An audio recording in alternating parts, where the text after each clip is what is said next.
एक दिन राजा कृष्णदेवराय शिकार के लिए गए। वह जंगल में भटक गए। दरबारी पीछे छूट गए। शाम होने को थी। उन्होंने घोड़ा एक पेड़ से बांधा। रात पास के एक गांव में बिताने का निश्चय किया। राहगीर के वेश में किसान के पास गए। कहा, दूर से आया हूँ, रात को आश्रय मिल सकता है। किसान बोला, आओ, जो रूखा सूखा हम खाते हैं आप भी खाइएगा। मेरे पास एक पुराना कंबल ही है, क्या उसमें जाड़े की रात काट सकेंगे? राजा ने हाँ मैं सिर हिलाया। रात को राजा गांव में घूमे। भयानक गरीबी थी। उन्होंने पूछा, दरबार में जाकर फरियाद क्यों नहीं करते? कैसे जाएं? राजा तो चापलूसों से घिरे रहते हैं। कोई हमें दरबार में जाने ही नहीं देता है। किसान बोला, सुबह राजधानी लौटते ही राजा ने मंत्री और दूसरे अधिकारियों को बुलाया।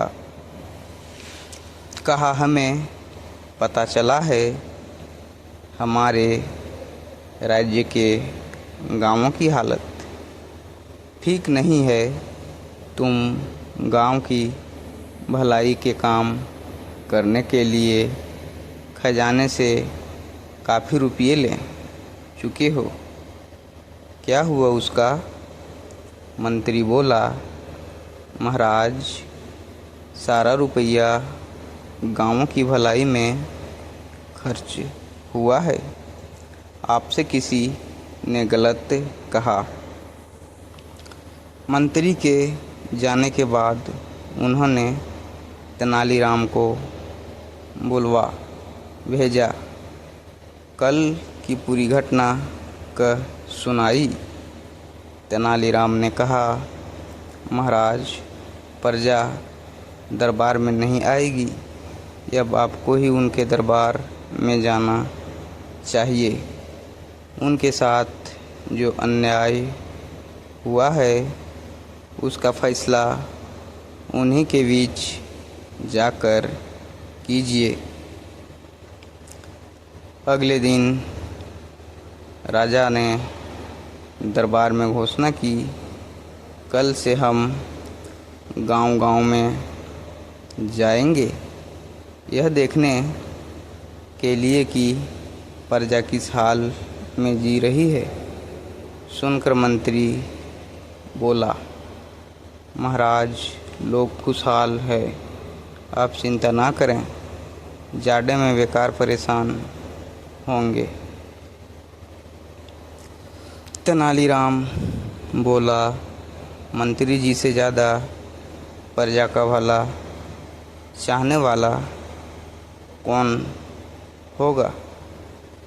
यह जो कह रहे हैं ठीक ही होगा, मगर आप भी तो प्रजा की खुशहाली देखिए।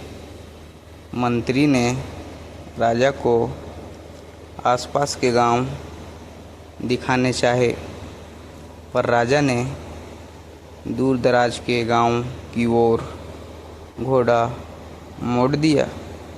राजा को सामने पाकर लोग खुलकर अपनी समस्याएं बताने लगे।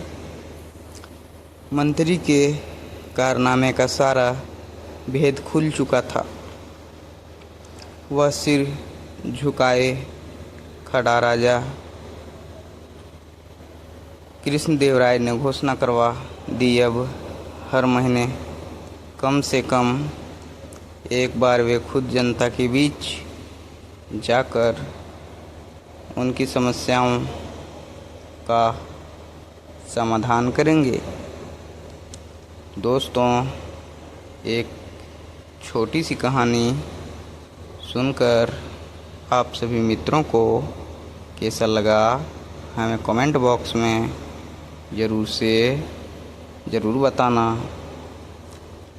मैं आपका दोस्त रंजित पंडित दिल से धन्यवाद करता हूँ, और अच्छा लगे तो चैनल लाइक और सब्सक्राइब कर देना। दोस्तों, आप जहाँ से भी देख रहे हो मेरे वीडियो स्टोरी को, हंसते रहिए, मुस्कुराते रहिए। परमात्मा तुम्हें लंबी उम्र दे।